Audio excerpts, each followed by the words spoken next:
RSSനും സംഘപരിവാർ വിഭാഗങ്ങൾക്കും പൂർണ്ണമായി കീഴടങ്ങി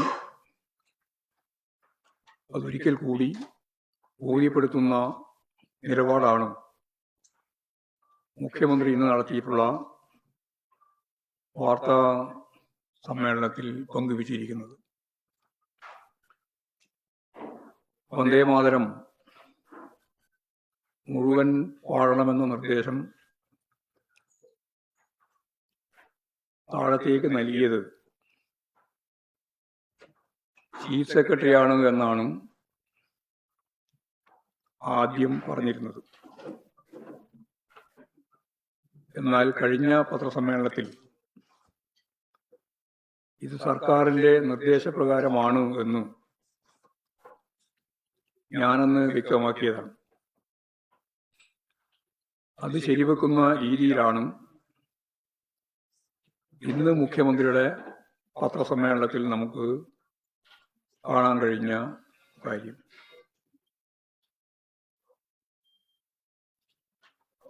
മുഖ്യമന്ത്രി സംസാരിച്ചത് മുഴുവൻ പാടിയില്ല എങ്കിൽ 3 വർഷം തടവ് ശിക്ഷ ലഭിക്കും എന്ന മുന്നറിയിപ്പ്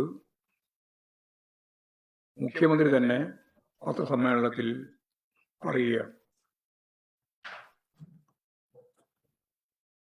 എന്നാൽ നിയമത്തിൽ അങ്ങനെ പറയുന്നില്ല എന്ന കാര്യവും എല്ലാവർക്കും അറിയാം. പാടുമ്പോൾ ഏതെങ്കിലും തരത്തിൽ തടസ്സപ്പെടുത്താനോ പ്രശ്നങ്ങൾ സൃഷ്ടിക്കാനോ പാടില്ല എന്ന് മാത്രമാണ് നിയമത്തിൽ പറയുന്നത്. നിയമത്തിന്റെ കോപ്പി എല്ലാവരുടെയും കയ്യിൽ ഇതിനകം തന്നെ ലഭിച്ചിട്ടുണ്ട്. നമുക്കറിയാം, ബിജോയ് ഇമാനുവൽ കേസ് കേരള ഗവൺമെന്റുമായി ബന്ധപ്പെട്ടുണ്ടായ ഒരു കേസാണ് മുമ്പ്. അതിന് താഴെ കോടതി കഴിഞ്ഞ് ഹൈക്കോടതിയും കഴിഞ്ഞ് സുപ്രീം കോടതി കൃത്യമായിട്ട് വിശദീകരിച്ചിട്ടുണ്ട്, ഭരണഘടനാപരമായിട്ട് തന്നെ.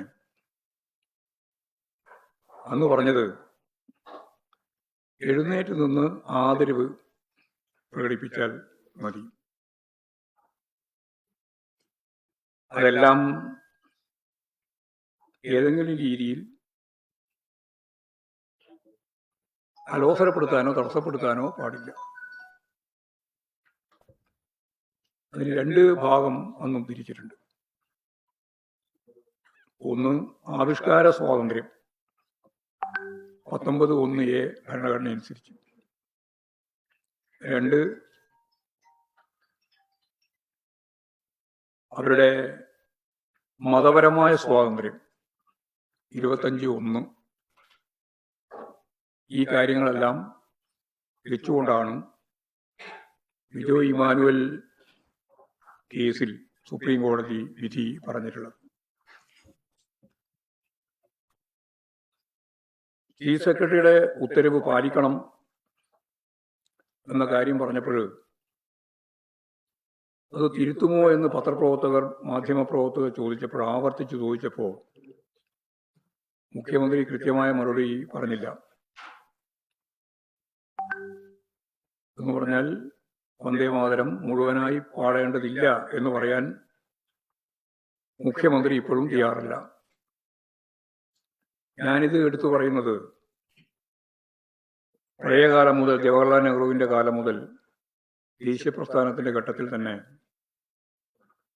ഇതിന്റെ 2 ചരണങ്ങൾ മാത്രം, ആദ്യത്തെ 2 ഭാഗം മാത്രം പാടിയാൽ മതി എന്ന നിലപാട് കോൺഗ്രസിന്റെ നിലപാടാണ്. ആ കോൺഗ്രസിന്റെ നിലപാട് ഇപ്പോ കോൺഗ്രസിന്റെ പ്രമുഖ നേതാവായ വി.ഡി. സതീശന്റെ നേതൃത്വത്തിലുള്ള ഗവൺമെന്റ് അതുപോലും പറയാൻ കൂട്ടാക്കുന്നില്ല എന്നുള്ളതാണ് സ്ഥിതി. കാത്തിരുന്ന് കാണുക എന്ന സസ്പെൻസ് ഇട്ടുകൊണ്ടാണ് മുഖ്യമന്ത്രി പറഞ്ഞൊഴിഞ്ഞിട്ടുള്ളത്. ഇത് സത്യപ്രതിജ്ഞാ ചടങ്ങ് പോലുള്ള ഒന്നല്ല. സ്വാതന്ത്ര്യദിനാഘോഷം സ്കൂളുകളിലും തദ്ദേശ സ്ഥാപനങ്ങളിലും കുടുംബശ്രീ യൂണിറ്റുകളിലും നാട്ടിലാകെ സ്വാതന്ത്ര്യ ദിനാചരണ പരിപാടിയുടെ ഭാഗമായിട്ടുള്ള നിരവധി പരിപാടികൾ ആഗസ്റ്റ് 15 എന്ന രീതിയിൽ നടക്കും. അപ്പോൾ സ്വാഭാവികമായി വന്ദേമാതരം പൂർണ്ണമായും ആലപിക്കണം എന്ന നിലപാടാണ്. അങ്ങനെ ആലപിക്കേണ്ടതില്ല എന്ന നിലപാട് സ്വീകരിച്ച കോൺഗ്രസിന്റെ തന്നെ നേതാവ് ഇപ്പോഴോ പറഞ്ഞു വെക്കുന്നത്. അപ്പോൾ സ്വാഭാവികമായി ഇത് മുഴുവൻ പാടിയില്ല എങ്കിൽ 3 വർഷം ശിക്ഷിക്കപ്പെടും എന്ന് തെറ്റായ നിയമത്തെ വ്യാഖ്യാനിക്കുകയൂടിയാണ് അദ്ദേഹം ചെയ്തത്. യഥാർത്ഥത്തിൽ RSSന്റെ അജണ്ടയാണ്. രാജ്യത്തിന്റെ നിയമം അതല്ല. ഡോഗ് വിസിൽ മുഴക്കുന്നത് പോലെ എന്ന് പറഞ്ഞാൽ പറയാതെ പറയുക എന്ന നിലപാട് സ്വീകരിച്ചുകൊണ്ട് സംഘപരിവാർ നിർദ്ദേശിക്കുന്നത് പോലെ തന്നെ കാര്യങ്ങൾ പൂർണ്ണതോതിൽ നടപ്പിലാക്കാനാണ്, അല്ലെങ്കിൽ ജയിൽ പോകേണ്ടി വരുമെന്ന ഭീഷണിയാണ് മുഖ്യമന്ത്രി മുഴക്കുന്നത്. അപ്പോൾ അതിനുവേണ്ടി ഇല്ലാത്ത നിയമത്തെ അദ്ദേഹം കൂട്ടുപിടിക്കുകയാണ് ചെയ്യുന്നത്. പിന്നിവിടെ ഒരു കാര്യം അദ്ദേഹം പറയുണ്ടായി, കേന്ദ്ര നിർദ്ദേശം അതേപോലെ കൈമാറുകയാണ് ചീഫ് സെക്രട്ടറി ചെയ്തത് എന്ന്. അങ്ങനെ പറഞ്ഞ് ഒഴിയുകയാണ് അദ്ദേഹം ചെയ്യുന്നത്. മുഖ്യമന്ത്രിയോട് ചർച്ച ചെയ്യാതെ ഏതെങ്കിലും ചീഫ് സെക്രട്ടറി താഴേക്ക് ഓർഡറായിട്ട് അല്ലെങ്കിൽ സർക്കുലറായിട്ട് നൽകില്ല എന്നെല്ലാവർക്കും അറിയാം. പക്ഷെ അത് മറച്ചു വെക്കാനാണ് അന്നും ഇന്നും മുഖ്യമന്ത്രി ശ്രമിച്ചത്. പിന്നെ സ്വാഭാവികമായിട്ടും ഇങ്ങനെ ഒരു കാര്യം പറയുമ്പോൾ കേന്ദ്ര ഗവൺമെന്റിൽ നിന്ന് ഒരു ഓർഡർ വരുന്നു, അല്ലെങ്കിൽ നിർദ്ദേശം വരുന്നു. അത് മുഖ്യമന്ത്രി ഉൾപ്പെടെയുള്ള മന്ത്രിസഭയുമായിട്ടോ അതുപോലുള്ള ജനാധിപത്യ സംവിധാനത്തെ ഒന്നും ആശ്രയിക്കാതെ ഇവിടെ ചീഫ് സെക്രട്ടറി അത് താഴത്തേക്ക് അയക്കുന്നു എന്ന് പറയുന്നത് നിങ്ങൾ ആലോചിച്ച് നോക്ക്. എത്രത്തോളം തെറ്റായ ഒരു കീഴ്വഴക്കമായിരിക്കും അത്. ഇനിയിപ്പോൾ വരാൻ പോകുന്ന ഏറ്റവും പ്രധാനപ്പെട്ട കേന്ദ്ര നിർദ്ദേശം FCRA ആയിരിക്കും. നിയമം വരാൻ പോവുകയാണ്. ഏക സിവിൽ കോഡായിരിക്കും മറ്റൊന്ന്. ദേശീയ പൗരത്വ രജിസ്റ്റർ പ്രശ്നമായിരിക്കും മറ്റൊന്നും. ഇതൊക്കെ സെൻട്രൽ ഗവൺമെന്റിന്റെ RSSന്റെ BJPയുടെ അജണ്ട ഓരോരോ സർക്കുലറായിട്ട് കേരളത്തിലേക്ക് വരുമ്പോൾ ഈ കാര്യങ്ങളെല്ലാം ഇതേ നിലപാട് സ്വീകരിക്കുന്ന മുഖ്യമന്ത്രി VD സതീശൻ ചീഫ് സെക്രട്ടറി താഴേക്ക് അയച്ചോട്ടെ എന്ന നിലപാട് സ്വീകരിക്കും എന്നാണോ നമ്മൾ പ്രതീക്ഷിക്കേണ്ടത്? കേന്ദ്ര നിർദ്ദേശത്തെ നമ്മുടെ നാടിന്റെ പ്രത്യേകത കൂടി കണക്കിലെടുത്ത് കേരളത്തിലെ ജനങ്ങളും കേരളത്തിലെ ഗവൺമെന്റുകളും, ഇതൊരു ഗവൺമെന്റല്ലല്ലോ, ഗവൺമെന്റുകളും എല്ലാം എടുത്ത സമീപനങ്ങളെ ചേർത്ത് വെച്ചുകൊണ്ട് വേണ്ടേ പരിശോധിക്കാനും ആവശ്യമായ നിലപാടുകൾ സ്വീകരിക്കാനും? അല്ലാതെ അവിടെ നിന്ന് വരുന്ന തിട്ടൂര് അതേപോലെ തന്നെ താഴേക്ക് നടപ്പിലാക്കാൻ വേണ്ടിയിട്ട് കൊടുക്കാൻ ഒരു പോസ്റ്റ് ഓഫീസിന്റെ ചിത്രം മാത്രമാണോ ഇവിടെ ഗവൺമെന്റ് എന്ന് പറയുമ്പോൾ ഫെഡറൽ സംവിധാനത്തിൽ കേരളത്തെ സംബന്ധിച്ചിടത്തോളം ഉള്ളത്? അപ്പോ ഇതിവിടെ സംഘപരിവാറിന്റെ നിർദ്ദേശങ്ങൾ ഒരു തരത്തിലുള്ള മാറ്റവും വരുത്താതെ നടപ്പിലാക്കും എന്ന് പറയുന്ന ഒരു ഗൗരവമുള്ള അപകടകരമായ നിലയാണ്. കോൺഗ്രസിന്റെ തന്നെ നിലപാടുകൾക്ക് വിരുദ്ധമായ സമീപനമാണ് ഇവിടെ സ്വീകരിക്കുന്നത് എന്നത് വളരെ സങ്കീർണമായ പ്രശ്നമാണ് കേരളത്തിൽ ഉണ്ടാക്കുന്നത്. ഇതേപോലെ തന്നെ വേറൊരു പ്രധാനപ്പെട്ട ഭാഗം ഇന്ന് പ്രഖ്യാപിച്ചു. അത് PMAY അർബൻ പദ്ധതിയാണ്. ഇവിടെ കേരളത്തിലാണെങ്കിൽ ലൈഫ് പദ്ധതിയുടെ ഭാഗമായിട്ട് ലക്ഷക്കണക്കിന് വീടുകൾ നഗരങ്ങളിലും ഗ്രാമങ്ങളിലും നിർമ്മിച്ച് നൽകിയിട്ടുണ്ട്. ഇപ്പോൾ സംഘപരിവാർ വിഭാഗത്തിന് മുമ്പിൽ സാഷ്ടാംഗം പ്രണാമം നടത്തുന്നതിൻ്റെ മറ്റൊരു തെളിവ് കൂടിയാണ് PMAY അർബൻ കരാറിൽ കേന്ദ്ര നിർദ്ദേശം പൂർണ്ണമായും പാലിച്ചുകൊണ്ട് ഒപ്പിടാനുള്ള തീരുമാനം. വീടുകൾക്ക് മുമ്പിൽ ചാപ്പ കുത്തുന്നതിനെ ശക്തിയായിട്ട് എതിർത്ത നിലപാടാണ് ഇടതുപക്ഷ ജനാധിപത്യ മുന്നണി ഗവൺമെന്റുള്ള സന്ദർഭത്തിൽ കേരളത്തിൽ ചെയ്തത്. ചെറിയൊരു പങ്ക് മാത്രമാണ് അവരുടെ ഭാഗമായിട്ട് കിട്ടുക. ബാക്കി സംസ്ഥാന ഗവൺമെൻറ്റും അതുപോലെ തന്നെ തദ്ദേശ സ്വയംഭരണ സ്ഥാപനങ്ങളും എല്ലാമാണ് നമ്മുടെ വീട് നിർമ്മാണത്തിന് പണം ചെലവഴിക്കുന്നത്. അപ്പോൾ വീട് ഓരോ മനുഷ്യൻ്റെയും അവകാശമാണെന്നും അവരുടെ അഭിമാനത്തെ ചോദ്യം ചെയ്യുന്ന രീതിയിലുള്ള ഒരു നിലപാടും എടുക്കാൻ ഞങ്ങൾ ഉദ്ദേശിക്കുന്നില്ല എന്ന് പറഞ്ഞുകൊണ്ടാണ് ഈ പറഞ്ഞ PMAY അർബൻ പദ്ധതിയിൽ നിന്ന് LDF വിട്ടുനിൽക്കാൻ തീരുമാനിച്ചത്. ഒരു തരത്തിലുള്ള ചാപ്പകുത്തലും അനുവദിക്കില്ല എന്ന ഉറച്ച നിലപാടായിരുന്നു ഇടതുപക്ഷ മുന്നണി ഗവൺമെന്റിന് ഉണ്ടായിരുന്നത്. അപ്പോൾ ഇതിനടിസ്ഥാനപ്പെടുത്തിയിട്ടാണ് 5 ലക്ഷത്തിലധികം വീട് നിർമ്മിക്കാനും ഇനിയിപ്പോൾ 1 ലക്ഷത്തിലധികം വീടും പൂർത്തിയാക്കാനും ഉള്ളത് കേരളത്തിൽ. ഇപ്പോഴിത് മാറ്റി ഈ വീട് പ്രധാനമന്ത്രിയുടെയും കേന്ദ്ര സർക്കാരിൻ്റെയും ഔദാര്യമാണ് എന്ന് അടയാളപ്പെടുത്തി വെക്കുക, ഇതാണ് ഇപ്പോഴും മുഖ്യമന്ത്രി അംഗീകരിച്ചു കൊടുത്തിട്ടുള്ള കാര്യം. ഇതിൻ്റെ ഭാഗമായിട്ടൊരു കാര്യം നമ്മൾ കണ്ടതാണ്.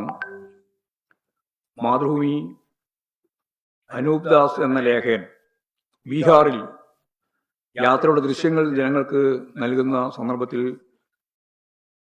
എങ്ങനെയാണ് വീട് ഒരുക്കിയത് എന്നും ആ വീടിൻ്റെ മേലെ അടയാളപ്പെടുത്തിയിട്ടുള്ള ലോങ്കോയുടെ കാര്യവും അന്ന് പറഞ്ഞിരുന്നതാണ്. ആ രീതിയിലുള്ള വീടുകൾ ഒരുക്കാനാണ് VD സതീശനും കൂട്ടരും ഇപ്പോഴും ശ്രമിക്കുന്നത് എന്ന് വേണം കരുതാൻ. ഇങ്ങനെ ഒരു ബോർഡ് വെച്ചാൽ എന്താ കുഴപ്പം എന്നാണ് ചിലർ ചോദിക്കുന്നത്. ആശുപത്രിക്കോ അതുപോലെ തന്നെ പാർക്കിനോ മറ്റേതെങ്കിലും സ്മാരകത്തിനോ ഇങ്ങനെ ഒരു ലോഗോ വെക്കുന്നത് കൊണ്ട്, പേര് വെക്കുന്നത് കൊണ്ട് കുഴപ്പമില്ല. അവനവന്റെ വീട് ഓരോ മനുഷ്യന്റെയും അഭിമാനമാണ്. തൻ്റെ വീട് എന്തോ ഒരു ഔദാര്യം കൊണ്ട് ലഭിച്ചിട്ടുള്ള ഒന്നാണ് എന്ന് പരസ്യപ്പെടുത്തി വരുന്നവരെല്ലാം കാണത്തക്ക രീതിയിൽ അവതരിപ്പിക്കണമെന്ന് ഒരു കുടുംബവും ആഗ്രഹിക്കുന്നതല്ല. അവിടെ ജീവിക്കുന്ന ഒരു കുട്ടിയും വിവാഹിതയായ ഒരു പെൺകുട്ടിയും ആഗ്രഹിക്കുന്നതല്ല. കാരണം ഇത് ഞാൻ നേരത്തെ പറഞ്ഞ പോലെ ഓരോരുത്തരുടെയും ഏറ്റവും പ്രധാനപ്പെട്ട പരമാധികാര അടങ്ങുന്ന ഒന്നാണ് സ്വന്തം വീട്. അതിന് ഈ രീതിയിൽ ചാപ്പകുത്തുന്ന സമീപനത്തെ ഒരു തരത്തിലും നമുക്ക് അംഗീകരിക്കാനാവുന്നതല്ല. ഇപ്പോഴും മോഡിയും സതീശനും തമ്മിലുള്ള എല്ലാ തർക്കവും തീർത്ത് ഞങ്ങളത് നിർബന്ധപൂർവം വെക്കും എന്ന് പറഞ്ഞ് അതിൽ ഉൾപ്പെടാൻ വേണ്ടിയിട്ടാണ് നേരത്തെ ഇടതുപക്ഷ ജനാധിപത്യ മുന്നണി ഗവൺമെന്റ് ചാപ്പകുത്തലിനെതിരായിട്ട് നിന്ന സമീപനത്തിൽ മാറി ഇപ്പോഴാ രീതിയിലാണ് കാര്യങ്ങൾ പോകുന്നത്. ഇങ്ങനെ ഓരോന്നോരോന്ന് വരുമ്പോഴും അങ്ങനെ സ്ത്രീകളുടെ സൗജന്യ ബസ് യാത്രയുമായി ബന്ധപ്പെട്ടുകൊണ്ട് അന്ന് ഒരു മന്ത്രി പറഞ്ഞത് അതൊരു ഔദാര്യമാണ് എന്നാണ്. എന്ന് പറഞ്ഞാൽ കേരളത്തിന്റെ ഖജനാവിൽ നിന്ന് ജനങ്ങൾക്ക് നൽകാൻ തീരുമാനിച്ച് നൽകുന്നത് പോലും ഔദാര്യമാണെന്ന് പറയാം.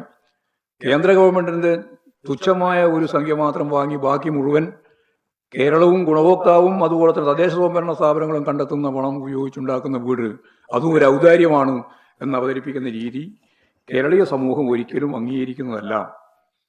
അപ്പോൾ അത്തരത്തിലുള്ള പദ്ധതികളുമായിട്ട് മുന്നോട്ടേക്ക് പോകും എന്ന ധാർഷ്ട്യം നിറഞ്ഞ സമീപനമാണ് ഇന്ന് മുഖ്യമന്ത്രി എടുത്തിട്ടുള്ളത്. വളരെ പ്രധാനപ്പെട്ട മറ്റൊരു കാര്യം MDMA ബന്ധപ്പെട്ടതാണ്. MDMA കേസിലായ ആളുകൾ സോഷ്യൽ മീഡിയ കോർഡിനേറ്റർ അദ്ദേഹത്തെ സംരക്ഷിക്കാൻ എന്തൊക്കെ നുണകളാണ് VD സതീശൻ ഇന്ന് നിരത്തിയത് എന്ന് നമുക്ക് സൂക്ഷ്മമായി പരിശോധിക്കേണ്ടിട്ടുണ്ട്. അദ്ദേഹം പറഞ്ഞു, നവകേരള സദസ്സിൽ മർദ്ദനമേറ്റപ്പോഴാണ് ആദ്യമായി വിളിച്ചത്. തിരുമ്മൽ കഴിഞ്ഞപ്പോൾ വീട്ടിൽ പോയി കണ്ടു എന്നതാണ് അദ്ദേഹം അവതരിപ്പിക്കുന്നത്. 2023 ഡിസംബറിലാണ്, ഡിസംബർ 10-നാണ് പെരുമ്പാവൂരിൽ നവകേരള സദസ്സ് നടന്നത്. ഈ തീയതിക്ക് മുൻപ് തന്നെ MDMA 7 ജില്ലകളിലെ മൊത്ത കച്ചവടക്കാരനായ മുഹമ്മദ് ഹുസൈൻ ഈ പ്രതിയുമായി ഇപ്പോഴാണല്ലോ പ്രതിയാക്കപ്പെട്ടത് വി ഡി സതീശനോടൊപ്പം എടുത്ത ചിത്രങ്ങൾ നമുക്ക് കാണാം. 21 മുതൽ 2023 ഒക്ടോബർ വരെ നിരവധി ചിത്രങ്ങൾ നമുക്കിവിടെ കാണാൻ കഴിയും.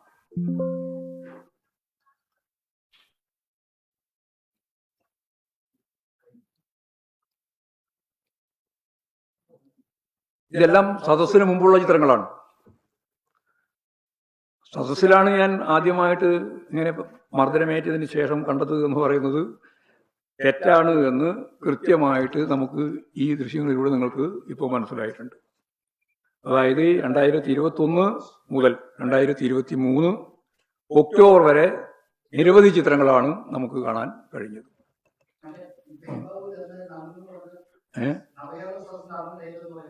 പറയാം. അത് ഡിസംബർ 10-നാണ് 2023 ഡിസംബർ 10-നാണ് പെരുമ്പാവൂർ നവകേരള സദസ്സ് എത്തിയത്. അതിനു മുമ്പുള്ള വീഡിയോ ആണ് ഇപ്പം നമ്മൾ കണ്ടത്. നേതാക്കൾക്കൊപ്പം ഫോട്ടോ എടുത്ത് ഇടുന്നത് സ്വാഭാവികമല്ലേ എന്ന് ചില ചോദിക്കാം. സ്വാഭാവികമാണ്. കാരണം ഞങ്ങളൊക്കെ ട്രെയിനിൽ പോകുമ്പോഴും അതുപോലെ തന്നെ എവിടെ പോകുമ്പോഴും കാണുമ്പോൾ ഉടനെ വന്ന് ഫോട്ടോ എടുത്ത് പോകുന്ന നിലയൊക്കെ ഉണ്ട്. അത് സത്യമാണ്. എന്നാൽ എത്ര വേദികളിലുള്ള എത്രയെത്ര ഫോട്ടോകളാണ് വി ഡി സതീശനോടൊപ്പം ഈ മുഹമ്മദ് ഹുസൈൻ എന്ന പ്രതിയുമായി ബന്ധപ്പെട്ടുള്ളത് എന്ന് പരിശോധിച്ചാൽ നമുക്കതിൻ്റെ കൃത്യമായ ചിത്രം കിട്ടും.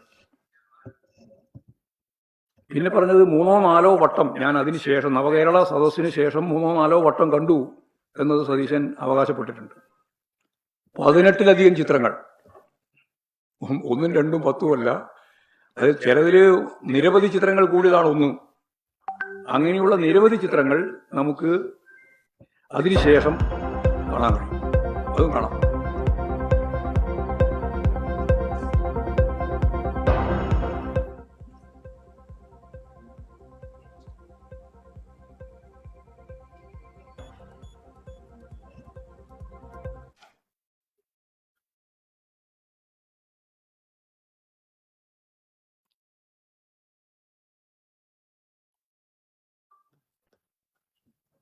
ഇപ്പോൾ കയ്യിൽ മുണ്ടെല്ലാം കൊടുത്ത് വീട്ടിലിരിക്കുന്ന സന്ദർഭത്തിൽ എടുത്ത ഫോട്ടോ ഉണ്ട്.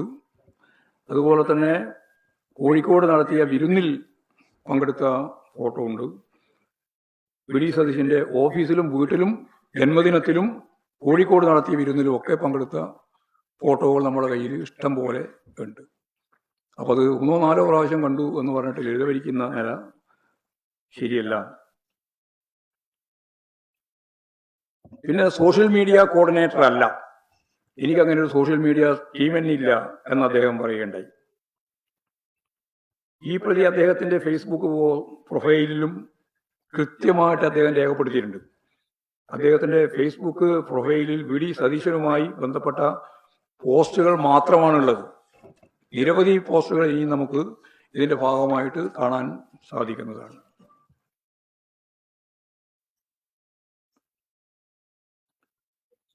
ഇന്നലത്തെ മാതൃഭൂമി ദിനപത്രത്തിൽ പെരുമ്പാവൂർ നിന്നുള്ള ഒരു റിപ്പോർട്ട്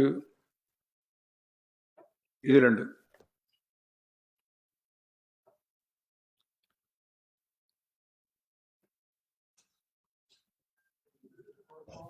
കഴിഞ്ഞില്ലേ?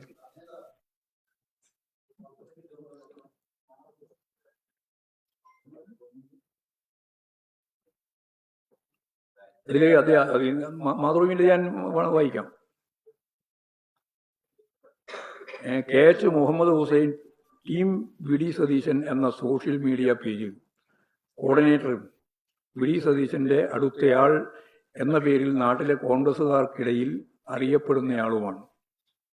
പ്രതിപക്ഷ നേതാവായിരിക്കെ വേങ്ങോലയിൽ പൊതുപരിപാടിയിൽ പങ്കെടുക്കാൻ എത്തിയ സതീശൻ മുഹമ്മദ് ഹുസൈൻ്റെ വീട് സന്ദർശിച്ചതോടെയാണ് നാട്ടിലെ കോൺഗ്രസുകാർക്കിടയിൽ ഇയാൾ അറിയപ്പെട്ടത്. അതാണ് നേരത്തെ പറഞ്ഞത്. നാട്ടിലെ ആളുകളെല്ലാം പറഞ്ഞുകൊണ്ട് ഞാൻ അവിടെ പോയി എന്നാണ്. മാതൃഭൂമി പറയുന്നത് ഇയാൾ ഇങ്ങനെ ഉള്ള ഒരു ബന്ധം ഉണ്ട് എന്ന് നാട്ടുകാർക്ക് മനസ്സിലായത് ആ വീട് സന്ദർശിച്ച സന്ദർഭത്തിലാണ് എന്നാണ്. അപ്പോൾ മാതൃഭൂമി വാർത്ത നമ്മുടെ കയ്യിലുണ്ട്, നിങ്ങൾ എല്ലാവരുടെ കയ്യിലുള്ള, ഞാനത് കാണിക്കേണ്ട കാര്യമില്ല, വേണമെങ്കിലൂടെ കാണിക്കാം. അല്ല, വിശ്വസിക്കില്ലല്ല, ചിലതെല്ലാം ഉള്ള വസ്തുതയായിട്ട് പറയുമ്പോൾ നമ്മൾ കണ്ടത് പറയാമെന്ന് മാത്രമേ ഉള്ളൂ, അല്ലാണ്ട് എപ്പോൾ വിശ്വസിക്കാനും പറ്റുന്നവരല്ല. ആയിരം സംശയമൊന്നും വേണ്ട, ഞാൻ മാറിയിരിക്കുന്നു എന്നുള്ളതൊന്നുമല്ല. അതായത് മാതൃഭൂമിയും പത്രം പോലും എന്ന് പറഞ്ഞാൽ ശരിയായി, മാതൃഭൂമി പത്രം പോലും ഇങ്ങനെ പറഞ്ഞു എന്നുള്ളതാണ് ഞാൻ പറഞ്ഞു വന്നത്. അത് ഞാൻ പറയുന്നതിനേക്കാളും നിങ്ങൾക്ക് ആധികാരികമാകുക മാതൃഭൂമി പോലെയുള്ള നിങ്ങൾ പറഞ്ഞ പത്രം പറയുന്നതാണ് എന്നർത്ഥം. എനിക്ക് സോഷ്യൽ മീഡിയ ടീം ഇല്ല എന്നാണ് വി ഡി സതീശൻ പറയുന്നത്. ഈ കേസിലെ പ്രതി തന്നെ കഴിഞ്ഞ 5 വർഷവും ഞാൻ പ്രതിപക്ഷ നേതാവിന്റെ സോഷ്യൽ മീഡിയ ടീമിന്റെ ഭാഗമായി പ്രവർത്തിച്ചു എന്ന അനുഭവം പങ്കുവെക്കുന്നുണ്ട്. അദ്ദേഹം യൂത്ത് കോൺഗ്രസിന്റെ നേതാവാണെന്നും അറിയുന്ന ആളാണെന്നും സതീശൻ സമ്മതിക്കുകയും ചെയ്തിട്ടുണ്ട്. അങ്ങനെ ഒരാൾ ഇത്തരത്തിൽ അവകാശപ്പെട്ടാൽ ഇല്ലാത്ത കാര്യമാണെങ്കിൽ ഉത്തരവാദപ്പെട്ട രാഷ്ട്രീയ നേതാവ് അദ്ദേഹം എന്തുകൊണ്ട് വിളിച്ച് അന്വേഷിക്കുന്നില്ല? സോഷ്യൽ മീഡിയ കോർഡിനേറ്റർ അല്ലെന്ന് എങ്കിലും പറയാനുള്ള സാധാരണ മര്യാദ എന്തുകൊണ്ട് കാണിക്കുന്നില്ല എന്നത് പ്രശ്നമാണ്.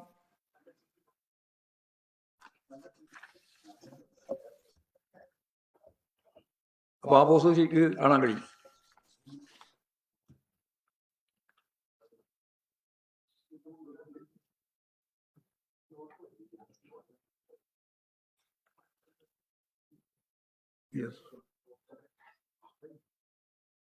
ഈ പ്രതിയുടെ ത്യാഗത്തെക്കുറിച്ചാണ് പിന്നീട് അദ്ദേഹം പറയുന്നത്. ഇതൊക്കെ വളരെ ഗൗരവമുള്ള പ്രശ്നമാണ്. ഒരു വളരെ പ്രധാനപ്പെട്ട മയക്കുമരുന്ന് കച്ചവടം നടത്തി പിടിക്കപ്പെട്ടിട്ടുള്ള കോൺഗ്രസ് നേതാവ് മുഖ്യമന്ത്രിയുമായിട്ട് ബന്ധപ്പെട്ട വളരെ അടുത്ത് ഉള്ള ഒരാളാണ് എന്ന് ഞങ്ങൾ പറയുമ്പോൾ അതിനെ മറികണ്ടം നടന്ന് വേറെ എന്തെങ്കിലും വിശദീകരിച്ച കാര്യമില്ലല്ലോ, കളവ് പറഞ്ഞിട്ട് കാര്യമില്ലല്ലോ, കളവലല്ലോ പറയേണ്ടത്, ജനങ്ങൾക്ക് വസ്തുതയല്ലേ അറിയേണ്ടത്. അപ്പോൾ ഈ പ്രതിയുടെ ത്യാഗങ്ങളെക്കുറിച്ച് പുകഴ്ത്തുകയായിരുന്നു മുഖ്യമന്ത്രി. നവകേരള സദസ്സിൽ അടികൊണ്ട് ആളാണെന്നും തിരുമൽ നടത്തി സുഖപ്പെട്ട ആളാണെന്നും ഒക്കെ പറയുന്നത് അതിന്റെ ഭാഗമായിട്ടാണ്. കാരണം പോലീസ് ഇതിപ്പോൾ ഗൗരവപൂർവ്വം അന്വേഷിച്ചുകൊണ്ടിരിക്കുകയാണ്.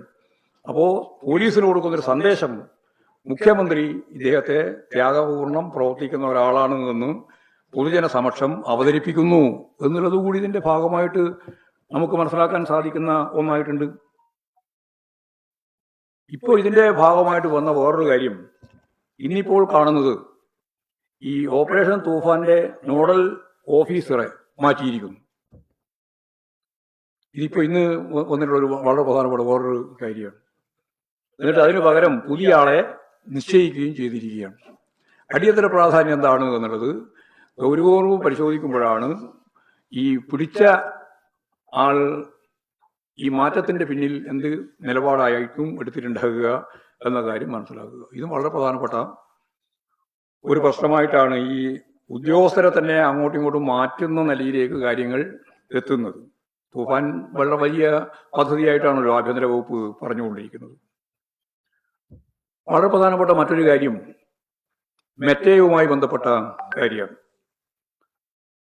മുഖ്യമന്ത്രിയുടെ മയക്കുമരുന്ന് മാഫിയ ബന്ധത്തെക്കുറിച്ചുള്ള വാർത്തകളും പോസ്റ്റുകളും കൂട്ടത്തോടെ കാണാതാവുകയാണ്. ഇവിടെ ഞാനിപ്പോൾ പത്രസമ്മേളനത്തിൽ ഞാൻ ഈ പറഞ്ഞ കാര്യങ്ങളെല്ലാം സോഷ്യൽ മീഡിയയുടെ ഭാഗമായിട്ട് കാണുന്നതിന് വേണ്ടി സാധിക്കുന്ന ഒരവസ്ഥയായിരിക്കില്ല ഉണ്ടാകുക. കാരണം ഒരു സോഷ്യൽ മീഡിയ അടിയന്തരാവസ്ഥ നടപ്പിലാക്കിയിരിക്കുകയാണ്.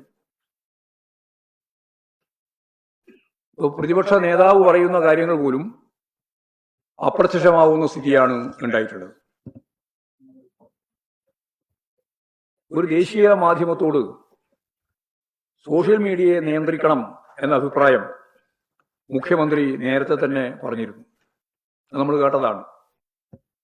മോഡിയുടെ വഴിയെ തന്നെയാണ് വി ഡി സതീശൻ സർക്കാരും നീങ്ങുന്നത് എന്നതിന്റെ സൂചന തന്നെയാണ് ഈ പ്രവർത്തനത്തിലൂടെ നമുക്ക് കാണാൻ സാധിക്കുന്നത്. മെറ്റയുമായി ബന്ധപ്പെട്ട് ഞാനൊന്നും ചെയ്തിട്ടില്ല എന്നാണ് സതീശൻ അവകാശപ്പെടുന്നത്. വി ഡി സതീശനും മോദിക്കുമെതിരെയുള്ള വാർത്തകൾ മാത്രം തെരഞ്ഞു പിടിച്ച് എങ്ങനെ ഒഴിവാക്കുന്നു എന്നതാണ് പ്രശ്നം. ബാക്കി എല്ലാ കാര്യങ്ങളും വരുന്നുണ്ട്. ഇത് മാത്രം എങ്ങനെയാണ് ഒഴിവായി പോകുന്നത്? വാർത്തകൾ മാത്രമല്ല, നൂറുകണക്കിന് പ്രൊഫൈലുകളും പേജുകളും അപ്രത്യക്ഷമാവുകയാണ്. അപ്പോൾ അഭിപ്രായ സ്വാതന്ത്ര്യത്തിന് നേരെ നടക്കുന്ന, മാധ്യമ സ്വാതന്ത്ര്യത്തിന് നേരെ നടക്കുന്ന വലിയ വെല്ലുവിളിയാണ് കേരളത്തിലെ മുഖ്യമന്ത്രിക്ക് വേണ്ടി, അതും ഞാൻ നേരത്തെ പറഞ്ഞ പോലുള്ള മയക്കുമരുന്ന് സംവിധാനത്തിന്റെ പ്രധാന പ്രതി രക്ഷപ്പെടുത്തത്തക്ക രീതിയിലുള്ള പ്രശ്നങ്ങൾ അത് തമ്മിൽ മുഖ്യമന്ത്രിയുമായി കൂട്ടിച്ചേർത്ത് പറയുന്നത് പോലും തടയാൻ അതനുവദിക്കില്ല എന്ന നിലപാട് സ്വീകരിക്കുന്ന സമീപനമാണ് കണ്ടിട്ടുള്ളത്. ഇത് വളരെ പ്രധാനപ്പെട്ട ഭാഗം പറഞ്ഞിട്ടുള്ളത് മാർച്ച് 25-ന് തെരഞ്ഞെടുപ്പിന് ഒരാഴ്ച മുമ്പ് മലയാള മനോരമ പ്രസിദ്ധീകരിച്ച അദ്ദേഹത്തിന്റെ ഒരു വീഡിയോ നീക്കിയതുമായിട്ട് ബന്ധപ്പെട്ടാണ്. സത്യം പറഞ്ഞാൽ തെരഞ്ഞെടുപ്പിന്റെ ഘട്ടത്തിൽ പൂർണ്ണമായിട്ട് ഈ കാര്യങ്ങൾ നിർവഹിച്ചിട്ടുള്ളത് രത്തൻ കേൽക്കറുടെ നേതൃത്വത്തിലുള്ള തെരഞ്ഞെടുപ്പ് കമ്മീഷനാണ്. തെരഞ്ഞെടുപ്പ് കമ്മീഷൻ തന്നെ ഇടപെട്ടിട്ടാണ് പിന്നീട് ഒരു ദിവസം കഴിഞ്ഞപ്പോൾ ആ വാർത്ത വരികയും ചെയ്തത്. അദ്ദേഹത്തെയാണ് മുഖ്യമന്ത്രിയുടെ സെക്രട്ടറിയായി തിരഞ്ഞെടുത്തത്. എത്രത്തോളം ബന്ധമുണ്ട് എന്നുള്ളതിന് കൃത്യമായിട്ടുള്ള തെളിവായിട്ട് നമുക്കത് മനസ്സിലാക്കാൻ കഴിയും. കാരണം അദ്ദേഹം IT സെക്രട്ടറി കൂടിയായിരുന്നു. അപ്പോൾ അദ്ദേഹത്തിന് മെറ്റയിൽ ഒരു സ്വാധീനമില്ല എന്ന പച്ച കള്ളമാണ് മുഖ്യമന്ത്രി ഇന്ന് വിശദീകരിച്ചത്. ഉയർന്ന പോലീസ് ഉദ്യോഗസ്ഥന്മാരുടെ നിർദ്ദേശത്തിൽ അപ്രിയമായ പോസ്റ്റുകളും വാർത്തകളും നീക്കം ചെയ്യാം എന്നാണ് മോഡി സർക്കാർ കാണിച്ചു തരുന്നത്. അതിന് പിന്നിലാണ് യഥാർത്ഥത്തിൽ ഇവിടെ കേരളത്തിലെ മുഖ്യമന്ത്രിയും മുന്നോട്ടേക്ക് പോകുന്നത് എന്ന് നമുക്ക് മനസ്സിലാക്കാൻ കഴിയും. ദേശാഭിമാനിയുടെയും മീഡിയ വണ്ണിന്റെയും ഉൾപ്പെടെ പേജുകൾ മുമ്പ് ഇത്തരത്തിൽ അപ്രത്യക്ഷമാകുന്ന അനുഭവം നമുക്ക് മുന്നിലുണ്ടായിട്ടുണ്ട്. എന്നാൽ കൂട്ടത്തോടെ നിരവധി മാധ്യമങ്ങളുടെ വാർത്തകൾ ഇത്തരത്തിൽ അപ്രത്യക്ഷമാകുന്നത് മുൻപുണ്ടായിട്ടില്ല. നമുക്കെല്ലാം അറിയുന്ന പോലെ നിരവധി മാധ്യമങ്ങളെ ഇപ്പോൾ ഇതിന്റെ ഭാഗമായി ഉൾപ്പെടുത്തിയിരിക്കുകയാണ്. കേരളത്തിൽ വിമർശനാത്മകമായ രീതിയിൽ ഇത്തരം കാര്യങ്ങൾ ചൂണ്ടിക്കാണിക്കുന്ന മാധ്യമങ്ങൾ മുഴുവൻ ഇതിന്റെ ഭാഗമായിട്ട് ഉൾപ്പെടുത്തപ്പെട്ടിരിക്കുന്നു എന്നുള്ളതാണ് കാര്യം. TG മോഹൻദാസിന്റെ വിദ്വേഷ വീഡിയോ നീക്കം ചെയ്യൽ നടപടി ഇതുവരെ സ്വീകരിച്ചിട്ടില്ല. അതങ്ങനെ ഒരു നിലപാട് സ്വീകരിക്കാതെ പോലീസും സർക്കാരുമാണ് നിരവധി പത്രങ്ങൾ ഉൾപ്പെടെയുള്ള ഇത്തരത്തിലുള്ള കാര്യങ്ങൾ നിർവഹിക്കുന്നത് എന്നുള്ളത് കാര്യമാണ്. അപ്പോൾ അഭിപ്രായ സ്വാതന്ത്ര്യത്തിനും മാധ്യമ സ്വാതന്ത്ര്യത്തിനും അതില്ലാതാക്കുന്നതിന് വേണ്ടി നടത്തിക്കൊണ്ടിരിക്കുന്ന എല്ലാ ശ്രമങ്ങളെയും വിമർശിക്കുന്നവരെ ഒരു തരത്തിലും വെച്ചക്കില്ല ഭീഷണിപ്പെടുത്തി കാര്യങ്ങൾ നേടുന്നതിന് വേണ്ടി ശ്രമിക്കുന്ന ഇത്തരത്തിലുള്ള വെല്ലുവിളി പ്രബുദ്ധ കേരളം അതിന്റെ മുമ്പിൽ മുട്ടുമടക്കില്ല. അതിശക്തിയായി ഇതിനെല്ലാം എതിർത്തുകൊണ്ട് ജനാധിപത്യ ശക്തികൾ മുന്നോട്ടേക്ക് പോവുക തന്നെ ചെയ്യും എന്നുള്ളതാണ് ഇതുമായി ബന്ധപ്പെട്ട് ചൂണ്ടിക്കാണിക്കാനുള്ള പ്രധാനപ്പെട്ട കാര്യങ്ങൾ.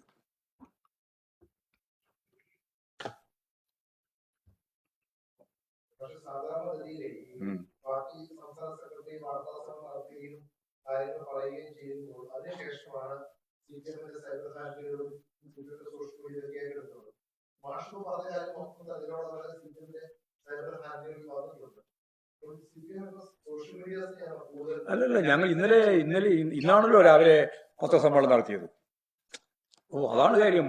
മുഖ്യമന്ത്രി ഇന്ന് പത്രസമ്മേളനം നടത്തിയിട്ട് പറഞ്ഞ കാര്യങ്ങൾക്ക് കൃത്യമായ കളവെങ്ങനെ എന്നത് സംബന്ധിച്ച് മറുപടി പറയുകയാണ് ചെയ്യുന്നത്. അതിന് അസഹിഷ്ണുതയുണ്ടായിട്ട് യാതൊരു കാര്യമില്ല. ഇന്ന് പറഞ്ഞ പത്രസമ്മേളനത്തിൽ പറഞ്ഞ കാര്യങ്ങളാണ് ഞാനിപ്പോൾ പറഞ്ഞ കാര്യങ്ങളല്ല. ഈ ഐറ്റം മുഴുവൻ പറഞ്ഞാണ്. അതാ കാര്യം.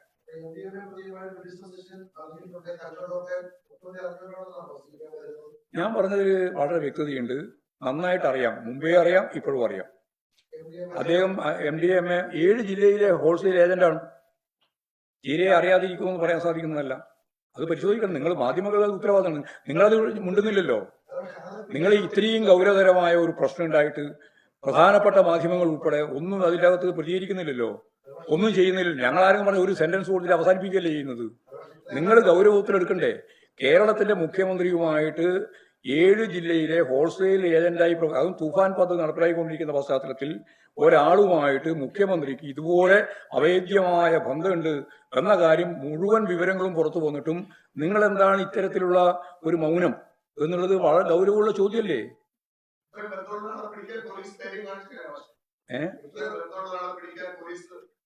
അബദ്ധത്തിലാണ് ഞാൻ കഴിഞ്ഞ സമ്മേളനത്തിൽ പറഞ്ഞില്ലേ, അറിഞ്ഞുകൊണ്ടാണെങ്കിൽ ചിലപ്പോൾ പിടിക്കുന്നില്ല. അങ്ങനെ അബദ്ധത്തിൽ പിടിച്ചു പോയ ഓഫീസർ ഇപ്പൊ പുറത്തു പോയിരിക്കുകയാണ്.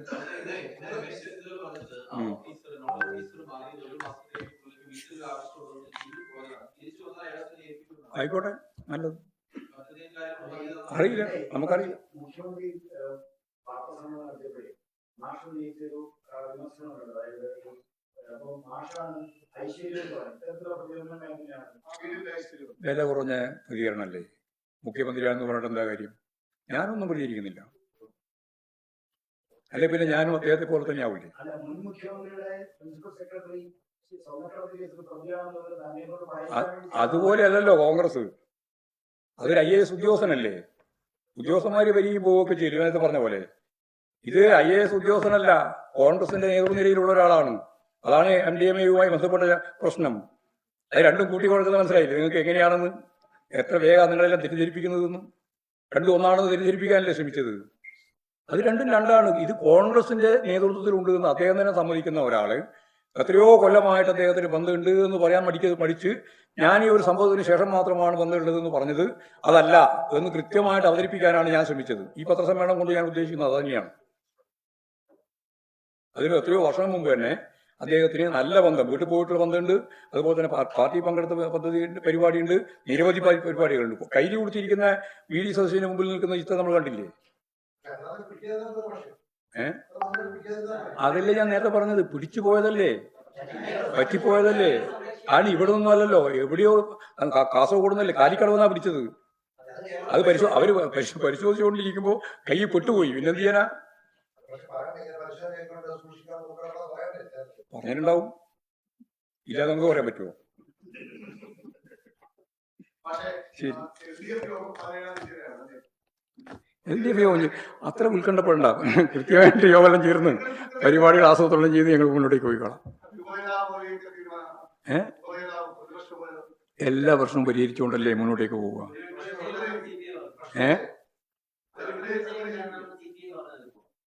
ഇത് ആയിക്കോട്ടെ എന്ന് അത് ചർച്ച ചെയ്ത് നമ്മൾ പരിഹരിച്ചോളാം ഞാൻ നേരത്തെ പറയുന്നുണ്ട്.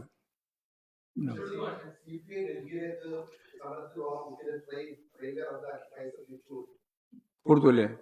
അതാണ് ജനാധിപത്യത്തിനെതിരാണല്ലോ BJP ഗവൺമെന്റ്. തെറ്റായ നിലപാടല്ലേ അതെല്ലാം. കാരണം സമരത്തിന് വേണ്ടി ആളുകൾ അങ്ങനെ പറഞ്ഞിട്ടല്ലോ ബുക്ക് ചെയ്യുക, സാധാരണ ബുക്ക് ചെയ്യുക. ചിലപ്പോൾ സമരത്തിന് എന്ന് പറഞ്ഞിട്ട് ബുക്ക് ചെയ്യും. അങ്ങനെ ബുക്ക് ചെയ്ത് കഴിഞ്ഞാൽ ഒരു ജനാധിപത്യ സമൂഹത്തിൽ അത് കേന്ദ്ര ഗവൺമെന്റിന്റെ നിലപാടിനെതിരായിട്ടുള്ള സമരമാണ് എന്നുള്ളത് കൊണ്ട് അങ്ങനെയുള്ള യാത്രാ സൗകര്യം ഭരണഘടനാപരമായിട്ടുള്ളതാണല്ലോ, അത് അവസാനിപ്പിക്കാൻ എന്താ അവകാശം? അപ്പോൾ തെറ്റായ സമീപനമാണ്, സ്വേച്ഛാധിപത്യപരമായ സമീപനമാണ്. അപ്രഖ്യാപിത അടിയന്തരാവസ്ഥ പോലെയാണ് കാര്യങ്ങൾ കൈകാര്യം ചെയ്തുകൊണ്ടിരിക്കുന്നത് എന്നതിന്റെ വേറൊരു തെളിവ് കൂടിയാണ്.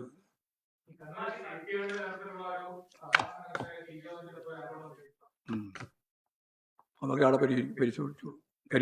പരിശോധിച്ച് ആവശ്യമായ നിലപാട് സ്വീകരിച്ചിട്ടുണ്ടാവും. അതന്നെയാ പറഞ്ഞത്, അവിടെയൊക്കെ പരിശോധിച്ചോളൂ. നോക്കാം നമുക്ക്.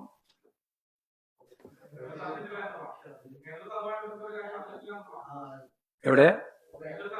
അല്ല, ഞാനറിയില്ല, ഞാൻ എന്താ സംഭവം അറിയില്ല. അതായത് ഇപ്പൊ നടക്കാത്ത ഒരു കാര്യമാണ്. എന്തോ അവിടെ ഉണ്ടോന്ന് എനിക്കറിയില്ല അതിനെ പറ്റി. തീർത്തു ഒരാൾ ആകത്തിലാണ്ട് ഇല്ല, പറയുന്നില്ല. അത് നിന്നുപോയതാണ്. ആ പരിപാടി ആകെ അവസാനിപ്പിച്ചതാണ് മുമ്പേ. ഇനി ആർക്കെങ്കിലും പൈസ കൊടുക്കാനുണ്ടെങ്കിൽ തീർച്ചയായിട്ടും തിരിച്ചു കൊടുക്കും. എന്താ സംശയം?